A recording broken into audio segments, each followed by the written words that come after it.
King Arthur and the Knights of the Round Table. Chapter 3.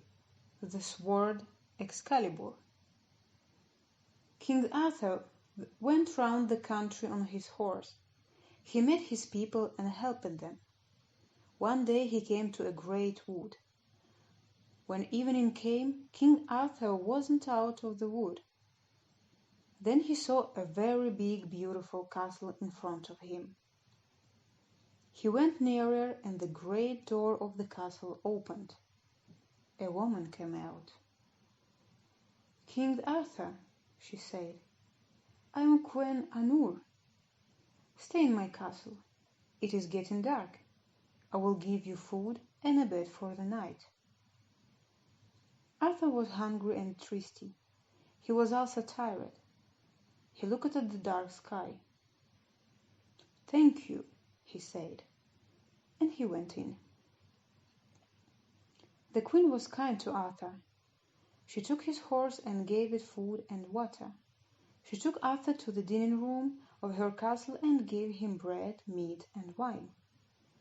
Then one of the Queen Anur's men took the king to his bedroom, and Arthur went to sleep. The next morning, after breakfast, Queen Anur wanted to see Arthur. "I would like to show you my castle and the beautiful things in it," she said. "I am the richest person in the world. Look, everything here is mine." Arthur looked at her castle.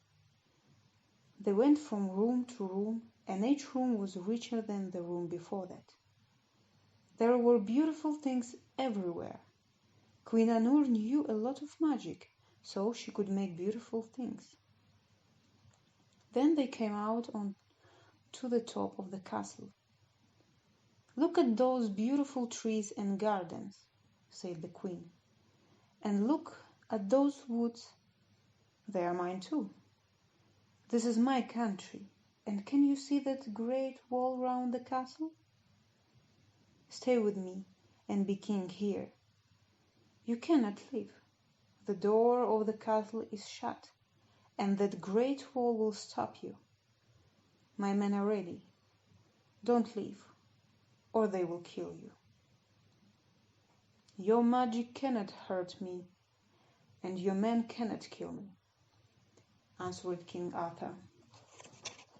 Then, with his sword in his hand and his helmet on his head, Arthur went out of the castle and through the door in the great wall. Nobody could stop him. Queen Anur sent one of her men to Sir Pellinore. He lived near the castle, and he had a place at King Arthur's round table. Queen Anur says that a very bad knight is on his way to her castle. He wants to kill her and take her money. He is very near here, and he will go past your house. Please go out and fight him for my queen," the man said to Sir Pellinore. So Pellinore sat on his horse and waited. He didn't know that King Arthur was the very bad knight. Arthur met Pellinore on the road. "Sir Knight," cried Arthur, "why are you waiting here? Do you want to fight me?" "Yes," shouted Sir Pellinore, and he took his sword in his hand. Pellinore hit the king with his sword, and Arthur fell from his horse. He stood up. He was very angry and pulled out his sword. They had a long fight, and then the king's sword broke. "Ha!" cried Sir Pellinore. "That is the end of the fight. I can kill you now." Arthur threw down his sword. He ran at Sir Pellinore and threw him on to the ground. The two men were very tired, but they fought for a little longer. Then Arthur put his foot on the Pellinore's head. Arthur took the helmet from his head, so Pellinore could see his face. "Shall I kill you?" Arthur said. Pellinore looked up and saw Arthur's face.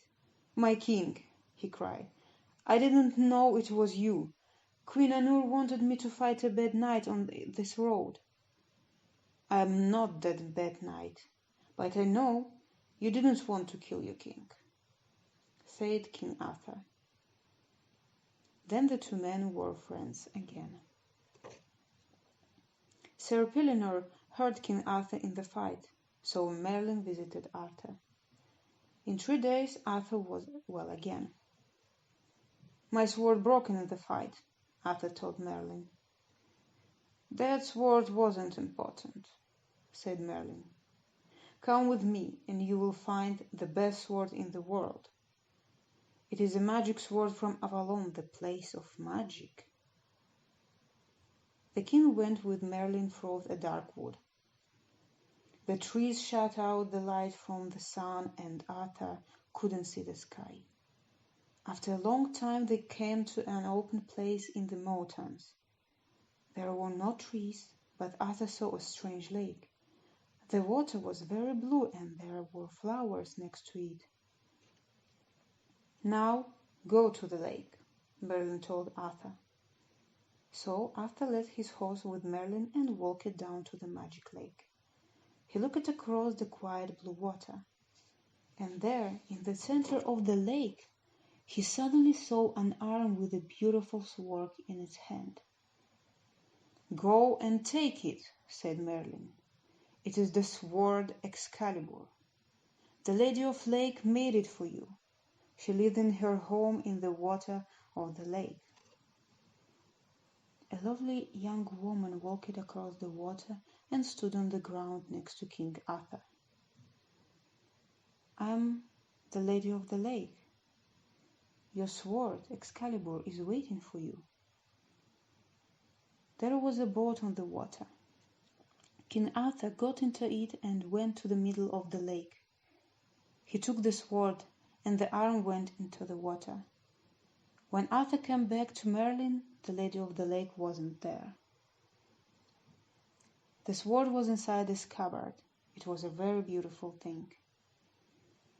"That is the magic scabbard," said Merlin. "No man can kill a person with that scabbard. Have it with you always, because an evil woman will try to take the scabbard and the sword away from you." King Arthur and Merlin went home again. Arthur's knights listened happily to the stories of his journey.